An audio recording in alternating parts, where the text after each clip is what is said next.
Hello friends, मैं प्रवीणा भूषण। मैं आज आपको बताना चाहती हूँ कि हम लोग लड़कियों पर तो इतनी चौकसी करते हैं कि लड़कियों को यहाँ नहीं जाना, वहाँ नहीं जाना, बेटा इतने बजे जाओ, इतने बजे आओ। लेकिन लड़कों पर क्यों इतना वो होता है? आज जितना भी लड़कियों के साथ गलत हो रहा है या दरिंदगी हो रही है, मैं ये सोचती हूँ कि ये जो जो भी ये मनुष्य रूप में जो भेड़िए हैं, इनको कहाँ से ये जो माँ बाप इनके सांप के सपोले, मैं तो कहूँगी कि ये जैसे कैंसर को हटाने के लिए ना अच्छा खून और अच्छा मांस भी काट के फेंक दिया जाता है, वैसे ही इनके माँ बापों को भी सज़ा होनी चाहिए कि इन्होंने अपने बच्चों को क्या संस्कार दिए हैं। किसी भी बहन बेटी की ये इज्जत नहीं कर सकते हैं, या जो भी चीज़ मिल गई तो ये मतलब खा डालेंगे उनको।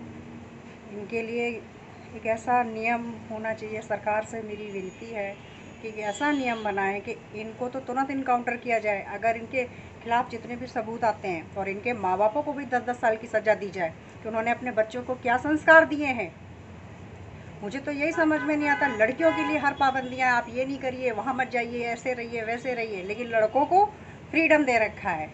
जाओ बेटा करो ऐश, हम लड़ लेंगे केस। बहुत बढ़िया।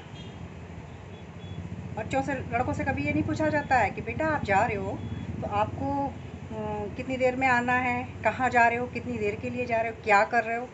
लड़कियों से सारे सवाल जवाब किए जाते हैं। पुरुष प्रधान देश है, ये पुरुष प्रधान देश है। यहाँ पर सिर्फ इनकी ही मनमानी चलेगी। हमारे देश के राजा हों या हमारे देश के पुलिस प्रशासन हो या हमारा जो भी है, सारा सिस्टम डावाडोल है, क्योंकि इन्हीं लोगों के हाथ में पूरी सत्ता है।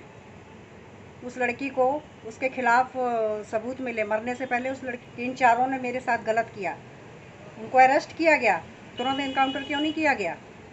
उनके माँ बापों को 10 साल की सज़ा देनी चाहिए कायदे से, कि कम से कम उन लड़कों को ये तो लगे कि मैं तो मरूंगा ही, साथ में मेरे माँ बाप भी जाएंगे।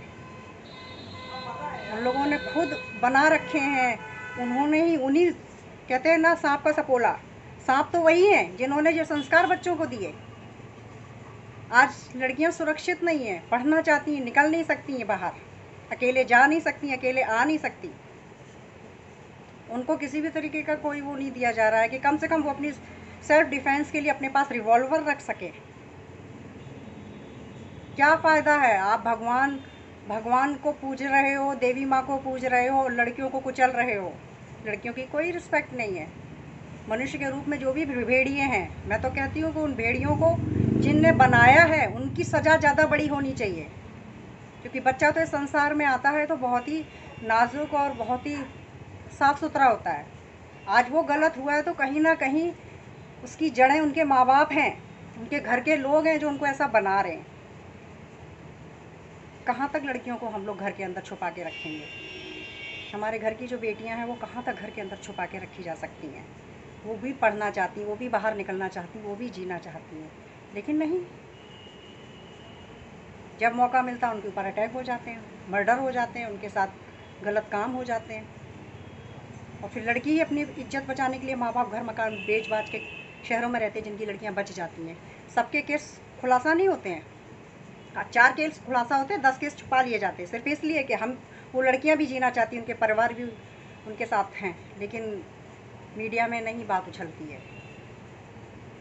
बस मैं यही कहना चाहती हूँ कि प्लीज़ सब मिलकर गुहार लगाओ अपनी बेटियों की ज़िंदगी के लिए। किसी की भी बेटी सुरक्षित नहीं है जब तक ये भेड़िए हैं।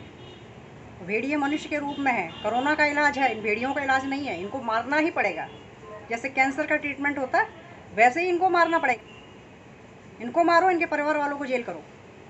कि कैसे संस्कार दिए हैं कि उन्हें कोई लड़की लड़की नहीं नज़र आ रही है। शेर को एक हिरन मिलता है, खा जाता है, बिल्कुल वही बन गए हैं ये।